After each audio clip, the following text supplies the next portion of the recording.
If you have never seen New England in the fall, then add this ultimate 2-week road trip to your bucket list. And don't forget to hit subscribe for more family travel inspiration. I'm Christina. I'm a traveler, a planner, and most importantly, a mom. I'm sharing my best tips to make traveling as a family a little less stressful. So put down your phone, pack your bags, and let's showcase the world.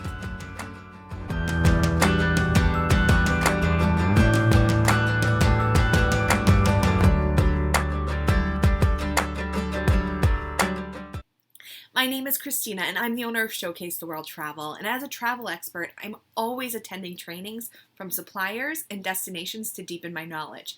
I grew up just north of Boston and spent all my summers at lakes in New Hampshire and beaches in Maine, but it wasn't until I recently attended a webinar about New England road trips that I realized it was such a bucket list destination. It was so many of my travelers and viewers from all over the country, I knew I need to do this video to highlight my home. This is a very drive-heavy itinerary, as the scenic drives with the leaves turning and covered bridges are part of the big draw. My 2.5-year-old frequently makes the 2-hour drive between my home and my parents' lake house up in North Conway, New Hampshire, so I tried to keep all the distances between overnights to 2 hours or less. But for most people, one of the places on their list is Acadia National Park in Maine, and it is a little bit further out. It's about a 4-hour drive from the overnights that I have scheduled, but I did include stops at the 2-hour mark to break up the drive. So you're going to begin and end your trip in Boston, as it's an easy hub to come in from so many airports. And if you haven't been to Boston before, I recommend at least 2 to 3 nights on the beginning or end, so you can do the Freedom Trail, visit one of the many kid-friendly museums, and catch a Red Sox game. If you would like, check out my Ultimate Boston City Guide for families, and that will help you create your itinerary for Boston. So the drive from Boston to Portland, Maine is only 2 hours, but there are so many fun places to stop along the way. So the first kind of travel day after your time in Boston, you're going to want to plan a few trips. Salem, Mass is the famous witch city. Rockport is the ultimate little New England port town in Massachusetts. There's also a Rockport, Maine that we'll talk about. Portsmouth, New Hampshire is home to a living history museum and a state park dedicated to tidal pools. So those are just some options of places you can stop on the 2-hour drive. Not that you have to stop between Boston and Portland, but those are some fun places. Spent 2 nights at Portland at the Press Hotel, which is an autograph collection.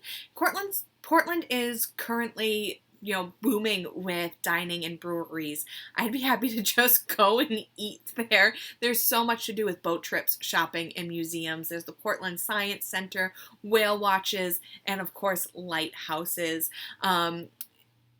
So your kind of full day in between, I definitely recommend driving down to Old Orchard, Kennebunk, or York, which are little beach towns with shops, saltwater taffy, and lighthouses galore. And don't leave Portland without trying Holy Donuts. They're donuts made from potato instead of flour. After a few days in Portland, you're going to head up to Acadia for 2 nights at the Harborside Hotel.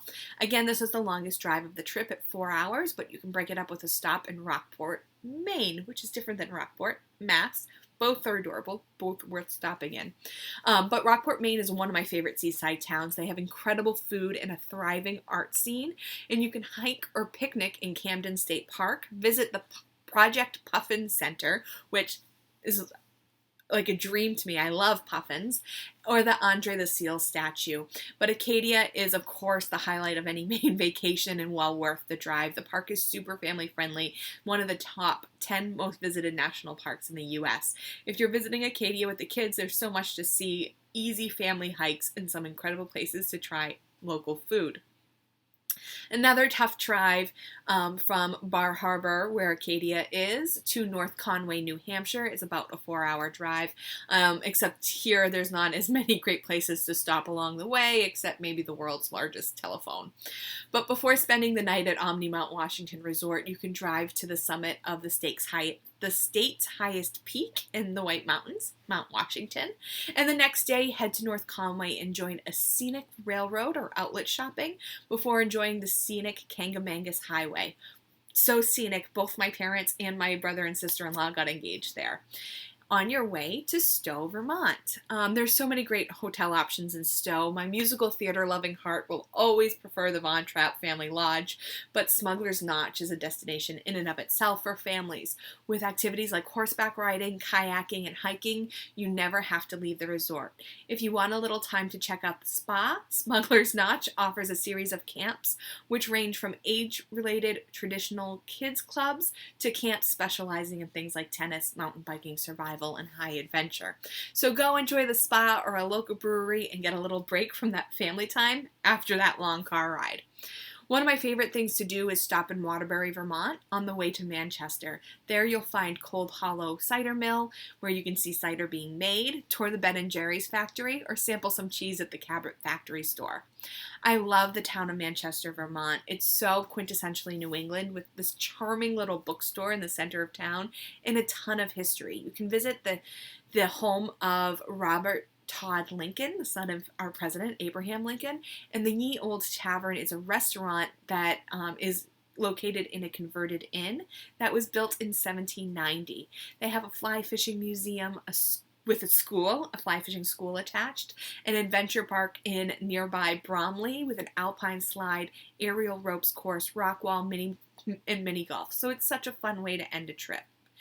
In Manchester, I love the Kipton. It's one of my favorite hotels to just sit and relax with a book because it's just so cozy and homey. All right, that's been a long trip so far. So your last day is going to be a drive between Manchester back to Boston, but there's so many places to stop. If you're coming in the fall, Deerfield hosts an annual fair. It's also home to the Butterfly Conservatory. Or you can head down to Springfield and stop in at the Dr. Seuss Museum, or down to the Six Flags New England in Agawam. Sturbridge Village is a living history museum in Sturbridge.